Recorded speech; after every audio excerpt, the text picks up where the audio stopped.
السلام عليكم ورحمة الله وبركاته. الحمد لله والصلاة والسلام على رسول الله وعلى آله وأصحابه أجمعين أما بعد اتقوا الله عباد الله. മഹാനായ ഷെയ്ഖ് ഇബ്നു ഉസൈമീൻ റഹ്മഹുല്ലാ അദ്ദേഹം പറഞ്ഞ ഒരു വാചകമാണ് സൂചിപ്പിക്കാൻ ഉദ്ദേശിക്കുന്നത്. അദ്ദേഹം പറഞ്ഞത് കാണാം, ലാ യഅ്മനു നിഫാഖ ഇല്ലാ മുനാഫിഖുൻ. ഒരു മുനാഫിഖല്ലാതെ നിഫാഖിനെ തൊട്ടും നിർഭയരായിരിക്കുകയില്ല എന്ന് പറഞ്ഞു കഴിഞ്ഞാൽ, നമുക്ക് ഓരോരുത്തർക്കും ഓരോ പ്രവർത്തനങ്ങൾ ചെയ്യുമ്പോൾ ഇതൊക്കെ ഞാൻ അള്ളാഹു സുബ്ഹാനഹു വ തആലയ്ക്ക് വേണ്ടിയാണോ ചെയ്യുന്നത് എന്ന ഒരു ഭയം നമുക്ക് വരുന്നില്ല എങ്കിൽ, അതല്ലെങ്കിൽ നമ്മളിതൊക്കെ ഞാൻ അള്ളാഹുവിന് വേണ്ടി തന്നെയാണ് ചെയ്യുന്നത്, എനിക്കൊരു നിഫാഖും ഇല്ല എന്ന രൂപത്തിലാണ് നമ്മൾ ചിന്തിക്കുന്നത് എങ്കിൽ നമ്മളൊരു മുനാഫിഖാണ്, നിഫാഖിൻ്റെ അടയാളങ്ങൾ നമുക്കുണ്ട് എന്നാണ് മഹാനായ ഇബ്നു ഉസൈമീൻ റഹ്മത്തുള്ളാഹി അലൈഹി പറയുന്നത്. എല്ലായ്പ്പോഴും നമ്മൾ നമ്മുടെ പ്രവർത്തനങ്ങളിൽ എന്ത് ചെയ്യണം? നിഫാഖിനെ ഭയപ്പെട്ടുകൊണ്ടേയിരിക്കണം. മഹാന്മാരായ സഹാബാക്കൾ റളിയല്ലാഹു അൻഹും അവരെല്ലാവരും സ്വന്തത്തിൽ ഞാനൊരു മുനാഫിഖാണോ എന്ന് വിചാരിച്ച അല്ലെങ്കിൽ എന്ന് ഭയപ്പെട്ട ആളുകളായിരുന്നു എന്ന് ചരിത്രത്തിൽ നമുക്ക് കാണുവാൻ സാധിക്കും. എന്നിട്ട് വീണ്ടും അദ്ദേഹം പറയാണ്, വലാ യഖാഫു അൻ നിഫാഖ ഇല്ലാ മുഅ്മിനുൻ. നിഫാഖിനെ ഭയപ്പെടുക മുഅ്മിനീങ്ങൾ മാത്രമാണ്. ഒരാൾക്ക് ഈമാൻ ഉണ്ട് എന്നുള്ളതിൻ്റെ ഒരു അടയാളം കൂടിയാണ് ഞാൻ ഈ ചെയ്യുന്ന പ്രവർത്തനങ്ങളൊക്കെ വേറെ ആർക്കെങ്കിലും വേണ്ടിയാണോ ഞാൻ ചെയ്യുന്നത് എന്നുള്ള ഒരു പേടി മനസ്സിൽ വരിക. എന്നിട്ട് അദ്ദേഹം പറയാണ്, ഫഅലൽ അബ്ദി അൻ യഹ്രിസ് അലൽ ഇഖ്ലാസി വ അൻ യുജാഹിദ നഫ്സഹു അലൈഹി.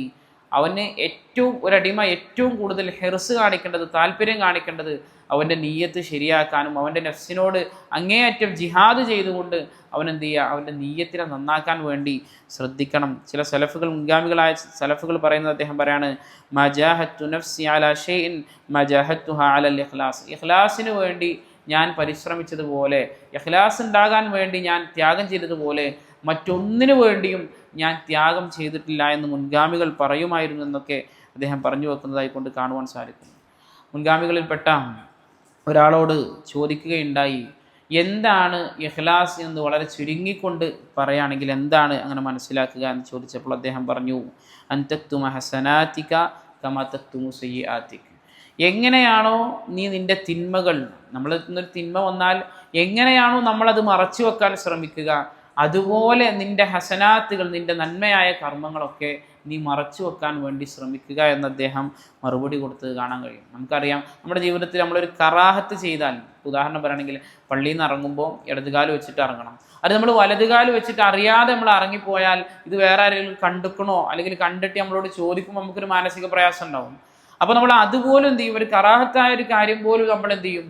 മറച്ചു വെക്കും. അപ്പോൾ നമ്മളൊരു തിന്മ ചെയ്താലോ, നമ്മളൊരു വൃത്തികേട് കണ്ടു, അതല്ലെങ്കിൽ ഒരു വൃത്തികേട് കേട്ടു, അതല്ലെങ്കിൽ ഏതെങ്കിലും നിലക്ക് ഒരു തിന്മയുമായി ബന്ധപ്പെട്ടാൽ ഏതൊക്കെ രൂപത്തിലായിരിക്കും നമ്മളത് മറച്ചു വെക്കാനുള്ള പരിശ്രമങ്ങൾ നടത്തുക, അതുപോലെ നിങ്ങളുടെ നന്മകൾ മറച്ചു വെക്കാൻ നിങ്ങൾ പരിശ്രമിക്കുക.